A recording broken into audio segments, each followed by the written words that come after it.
What's going on YouTube? My name is FG3000, back in the place to be, and welcome back to the MMO Hopper. Today we're taking a look at Mobius Final Fantasy. This is an odd game, I must say, a very odd game.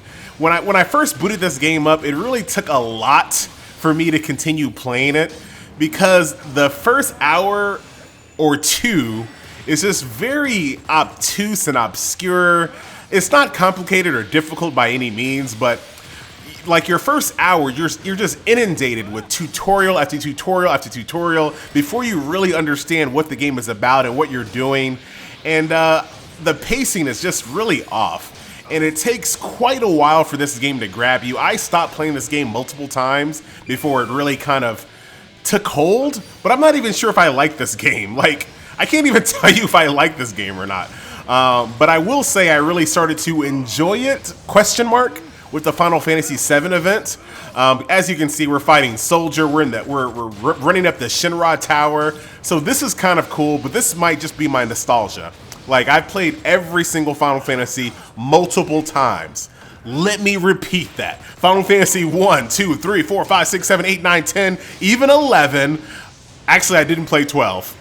I'm already lying. I didn't play 12. I played 10, 10-2, 13, 13x2, Lightning Returns, of course, Final Fantasy 14, and I haven't played Final Fantasy 15 because I don't have a next-gen console. So 12 and 15 are the two Final Fantasies that I missed, but I've played every single Final Fantasy other than those multiple times.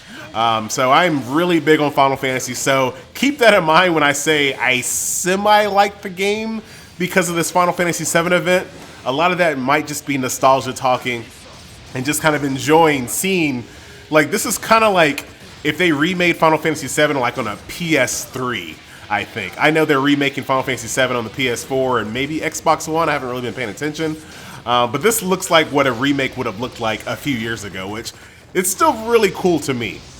So let's talk about combat here. Right now, I'm actually on autoplay, just kind of letting it go through the motions because I'm decently geared for this little area, but I can actually die here. These guys are actually pretty good compared to what I have skilled out on this character. So yes, there is an autoplay and of course a fast forward, but with a game like this, I think that just needs to stop being a thing that people talk about.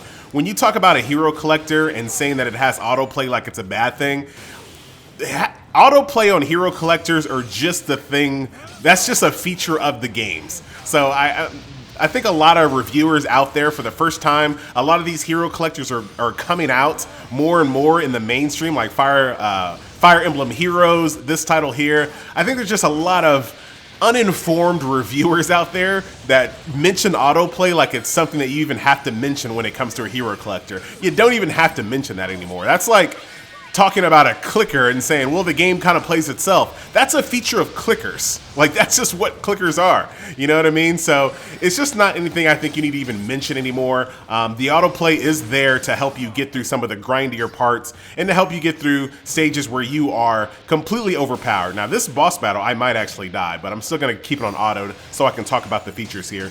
So as you can see, there's a defense mode autoplay and an attack mode, and this kind of gives you a little bit of customization when it comes to the autoplay feature, but it's really not anything you should rely on. If you really need some type of strategy, I would say, you definitely don't want to have it on autoplay. Now, if we turn it off, you can see that the turns are actually kind of in slow-mo. Now, when I click the enemy, I do an attack. If I click it again, I do another attack. Now, as you can see, at the very top of your screen, I've built up 4 fire orbs. Now, every single time I hit the enemy, I get one of these orbs that are floating around the monster. Now, once I have 4 of these, now I have the option to do my Flame Blast ability. And as you can see down here at the very bottom of the screen, I still have 1 more turn to go, and then I can hit him again. Now, let me kind of show you that one more time. 4 attacks I can perform here. So I'll do 1 attack, I'll do 2 attacks, I'll do 3 attacks. Now I have the ability to do Wind Burst or Fire Blast again based on the orbs that I have basically knocked out of the enemy that are represented at the top of your screen. So here, if I really wanted to, I can do Wind Burst, and then the next turn I can do Fire Blast. And now, as you can see at the very top of the screen, I'm out of orbs. I do have an option of 3 little hearts here, so I can summon Kate Sith here. Let's see if we can do it. Can't I? Why can't I do this? Do I know what I'm talking about? Oh, I have a cooldown of 4 turns. That's why. That's why. I'm going to turn it back on autoplay just for a little bit. But that's kind of the overall gist of the combat system. Hitting the enemy, getting these orbs here, and then using these orbs at a specific time to do the maximum amount of damage. That specific time is when you break the armor of the enemy. As you can see, this orange bar at the bottom of the green bar is their armor, basically. And once you break through their armor, you can do a lot of damage. And that's really what you kind of want to... You still want to do abilities to get through the armor, but then when you finally get through the armor and knock them down, that's where you really want to do your big attacks. And I do have an ultimate coming up here. No, we don't. No ultimate for you. And that's that. And like I said, a lot of these screens are just cluttered. Like, look at all this. When you're a new player and you see this, none of this stuff means anything. Like, it really doesn't. And that's what I think, that the game is just really obtuse and just really kind of obscure for the sake of being obscure, I feel. Because no other games kind of use systems similar to this. And I'm not saying that it should use systems that you've seen before, but it just seems like the game isn't better because of it. You know what I mean? It's just like, I don't know. It looks like they went out of their way to be different, not for making the game better, just to be different. Now, let's jump over to the card system here. That was combat in a nutshell. Like I said, I'm still kind of new, even though I'm level 68. I'm still really new to this game. But basically the gist is you have several different jobs that you can actually open up here. I have Onion Knight, I have Thief or Ranger, I'm sorry, and then I have Mage here. And then I assume that you can open up quite a bit more because there's a lot more slots here, but I have not opened up any more. I've definitely seen Soldier, so you can use Cloud's class, and I've seen other things from different websites and different YouTube videos like Monk, things like that. So there's lots of classes that you can open up, and your main character just basically puts on the iconic armor of that class. So that's where the hero collecting comes in, and all of these classes level up separately. So there goes my Onion Knight. There he is right there. If you go over here, you will see my Mage, who I have not leveled up yet. But as you can see, same main character, just different outfits. And this is my Ranger that I started off with just a little bit here. So that's that. When it comes to powering up your character is based on 2 things really, or several things, but mostly 2 things. You have these cards that you can collect here. Now, this character has 3 elements, and it looks like, as far as I can tell, each job has 3 elements that they are more attuned to. My Knight is attuned to fire, wind, and earth. So I want to set up my character with cards that allow me to use my ability. So let's take a look here. Best way to do this is to sort it by warrior or whatever class you happen to be, and then take a look at your cards here. So since I'm fire, I can use this fire card right here, and this is notated at the upper left hand corner of your of the card here. And all of these, let's actually go to a better screen here, because that screen doesn't give you the full effect. All right.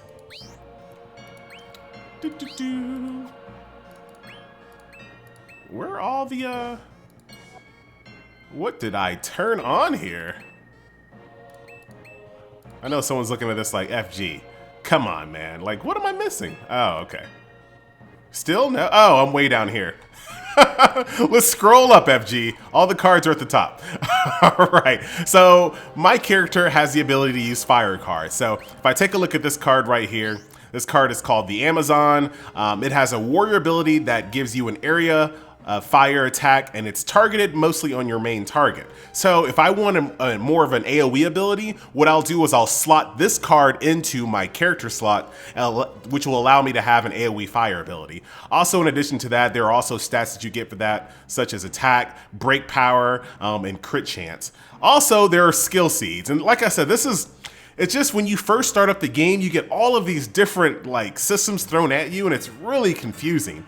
But as you slot cards into your character, you will character cards have different skill seeds that are generated when you finish a battle. So if I only had this card, at the end of the battle, I would get 5 fire seeds and 2 light seeds, and those light seeds are used to upgrade your character even further. So if we go back to my deck here, you will see with the combination of the 4 cards that I have slotted in, fire, wind, earth, and then magic, I get 16 fire skill seeds, 16 of these, 0 water, 0 light, 21 wind, and 4 dark or magic or whatever this is. So you really want to kind of make sure that you have good cards to allow you to win combat and win battles. And then you also want to make sure that these cards have skill seeds that allow you to unlock skills as you move along. Now, as you can see at the top of the screen right here, this shows the breakdown of all my skill seeds. I have 1200 fire, 5600 wind, 584 light. Now, these abilities right here require skill seeds. So you want to make sure that your cards are generating skill seeds that you need in order to level up. And like I said, when you first start the game up, it throws all of these systems at you. It's just a lot to take in. So if you want to play this game, take it a little bit at a time. Try not to get so inundated with the tutorial because it's a terrible tutorial. It does explain everything, but the pacing of it just makes it so you just kind of gloss over it, or a lot of it doesn't really make any sense. But just keep playing the game and this will eventually make more sense. So as you can see right here, since I do have 1000 fire seeds, I can unlock this HP 20. And as you unlock all of these little nodes here on your skill panel, you unlock new jobs. Now, when you first start the game, you'll start off at this skill panel, number 1. When you unlock it, you become a warrior. When you unlock number 2, you become a knight. When I finally unlock number 3, I'll become a dark knight. And then when I unlock number 4, I think that's it. I think that's it for the Onion Knight job class. So that's basically that. They're also, am I getting booted? Am I getting, come on. There we go. There are also weapons that you can get as well. And in addition to weapons, there are also passives and whatnot. So there is a lot to take in when it comes to this game here. In addition to that, that's just your character. Your cards also require leveling up as well. As you can see, this card is level 21. I have the ability to overboost it. I have the ability to fuse it. I have the ability to augment it. There are just so many systems in this game that are just a little bizarre and a little different than you're used to. Augmenting your cards will take it from a 1-star to a 2-star, 2-star to a 3-star, and etc. So yeah, none of these systems, I think, make the game better. They just are what it is. And look at this. You have now played Mobius Final Fantasy for 2 hours. We recommend that you take a break. No, I'm good. Is that why you tried to boot me off the game? So another system that I think is a little weird. So this is the map here. And all of these check marks are combat battles that I have completed. Now let's say the next one I want to go to is this one over here. Well, I can't go to this one unless I either walk or teleport. I think that's just needlessly cumbersome. Why can't I just click on this and just go to it, right? I mean, if I really want to walk through these, let me do that, but I have to press this button, teleport to this one.